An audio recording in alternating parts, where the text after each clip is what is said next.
রেলগাড়ির কামরায় হঠাৎ দেখা, ভাবিনি সম্ভব হবে কোনো দিন। আগে ওকে বারবার দেখেছি লাল রঙের শাড়িতে, ডালিম ফুলের মতো রাঙা। আজ পরেছে কালো রেশমের কাপড়, আঁচল তুলেছে মাথায়, দোলন চাপার মতো চিকন গৌর মুখখানি ঘিরে।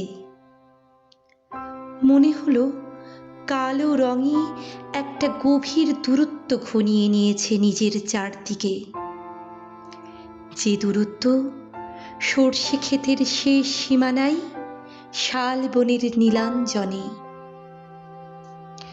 থমকে গেল আমার সমস্ত মনটা। চেনা লোককে দেখলেম অচেনার গাম্ভীর্যে। হঠাৎ খবরের কাগজ ফেলে দিয়ে আমাকে করলে নমস্কার।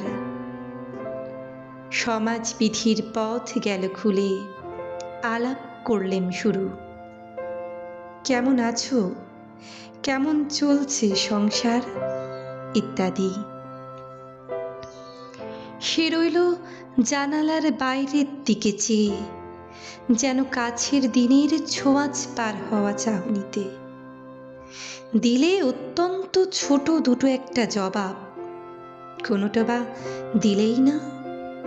বুঝিয়ে দিলে হাতের অস্থিরতায় কেন এইসব কথা, এর চেয়ে অনেক ভালো চুপ করে থাকা।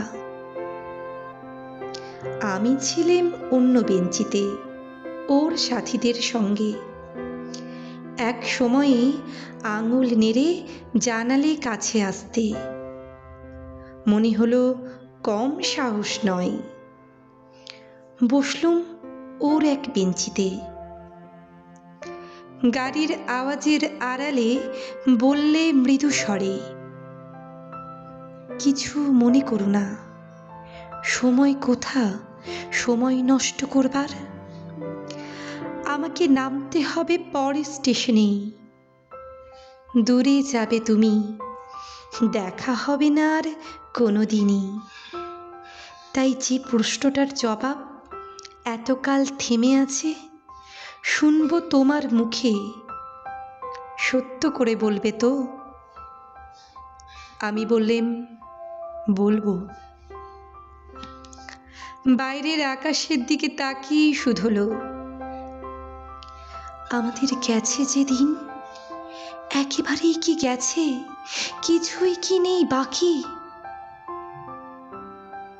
একটু রইলেম চুপ করে, তারপর বললেম, রাতের সব তারাই আছে দিনের আলোর গভীরে। খটকা লাগলো, কি জানি বানিয়ে বললেম নাকি। ও বলে, থাক এখন যাও ওদিকে। সবাই নেমে গেল পরের স্টেশনে। আমি চললেম